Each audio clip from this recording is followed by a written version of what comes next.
Bonsoir à tous, vous êtes sur Lancer Critique et aujourd'hui nous allons nous intéresser à Warcry et plus précisément aux Zidoness Deepkin, afin de savoir si c'est une bande qui est faite pour vous. Dans cette série, nous allons parler de l'historique de la bande dans Age of Sigmar, quel est leur style de jeu sur le champ de bataille, quel mercenaire est intéressant pour eux, et finalement je vous proposerai 2 listes de bandes, une pas chère et une plus orientée tournoi. Et n'oubliez pas que la première règle pour choisir une bande est qu'elle vous plaise visuellement. Le reste ne vient que bien après. Les Zidoness Deepkin sont une mystérieuse race d'elfes qui vivent dans les profondeurs abyssales des royaumes mortels dans le secret le plus absolu. Quand ils émergent à la surface, ce n'est que dans un but et un but seulement, la guerre. Ce sont des pillards, envoyant leurs armées par vagues. Leurs attaques sont rapides, mais il existe des signes avant-coureurs que les plus perceptifs peuvent remarquer. Même à des centaines de lieues de l'eau, une saveur de sel flotte dans l'air, le bruit des vagues se brisant sur le rivage peut se faire entendre, porté par le vent, et une brume fraîche monte. Les marins et les habitants des côtes ont appris à reconnaître et à craindre de tels présages. Ces envahisseurs ne cherchent ni pillage, ni terre, mais ils chassent les âmes. Ils arrivent dans une brume mystique, une houle de peur qui se répand avant leur arrivée. Même quand ils se battent sur la terre ferme, ils amènent avec eux la magie de leur royaume, le courant d'une mer éthérique, accompagné par une pression écrasante.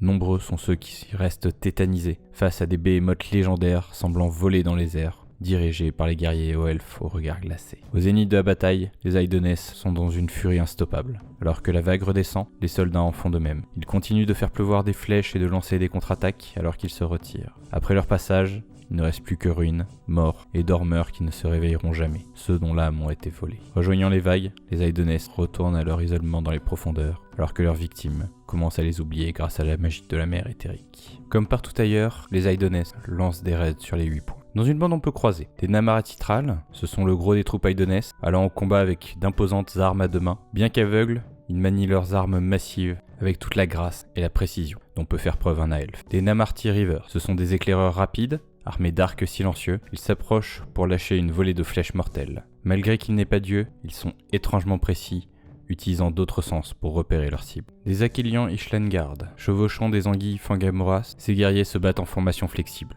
Idéal pour les assauts rapides et les replis soudains, typiques des tactiques de harcèlement que privilégient les elfes des profondeurs. Des Achelians Morsargard, armés de lances de choc et de boucliers galvaniques, qui canalisent l'électricité de leur monture Fangamoras, ils lâchent une décharge meurtrière à courte portée. À présent, parlons d'eux sur la table de jeu. Leur point fort, c'est une bande rapide, qui dispose en plus d'une aptitude sur un double, permettant de faire un mouvement bonus au premier round, ce qui leur permet de se placer instantanément de façon très avantageuse. Leurs points faibles, dans l'ensemble ils sont fragiles et font assez peu de dégâts, leur efficacité étant très dépendante de leurs aptitudes.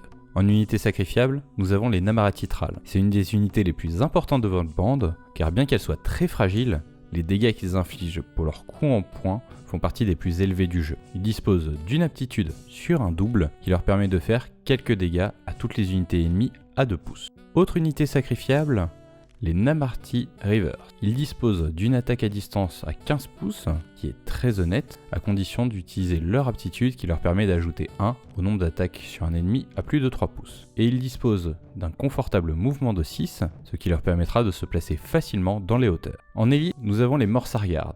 Ils disposent d'une aptitude sur un quad, qui inflige des dégâts à toutes les unités ennemies à 3 pouces. Avec leur allonge de 2 et leur 10 de mouvement et le vol, ils sont très faciles à placer, et peuvent faire des ravages sur un bon quad tout en restant à une distance de sécurité. Finalement, autre élite rapide, les Ishlengard.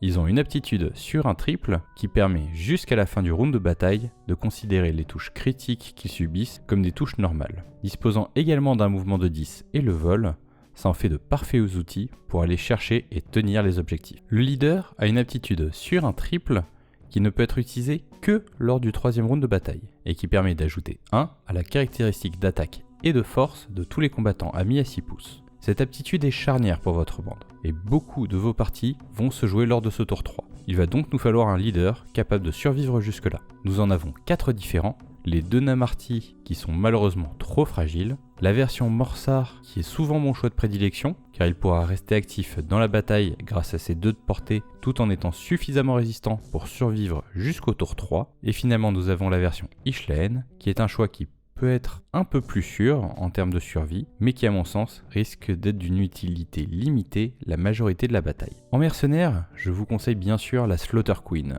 qui sur un quad augmente la caractéristique d'attaque de tous les combattants amis à 6 pouces. Si vous constituez une bande composée uniquement de Namarti Thrall et d'une Slaughter Queen, je vous garantis un résultat assez explosif du moment que vous ayez un bon quad. Au final, nous avons une bande difficile à jouer mais extrêmement valorisante et plaisante. Telle une partie d'échecs, il faudra placer toutes vos pièces afin d'optimiser au maximum votre troisième tour. Vos unités ont tout un rôle bien défini, ce qui rend la création de bandes assez facile. Elle reste cependant très fragile et demandera une certaine subtilité pour vraiment briller. Pour une bande budget ou pour une bande tournoi, il vous faudra débourser 70 € pour le Start Collecting Idoneth Deepkin. Et une bande composée d'un leader Morsar pour les raisons expliquées précédemment, un Ishlaen Guard pour s'occuper des objectifs, 3 Namarti Thrall que j'utiliserai contre les unités sacrifiables en attendant le tour 3, et finalement 4 Namarti River pour harceler l'ennemi. J'espère que cette vidéo vous aura permis de savoir si les Idoneth est une bande pour vous. N'hésitez pas à me signaler dans les commentaires quelle bande vous voudriez voir ensuite. Tout de suite.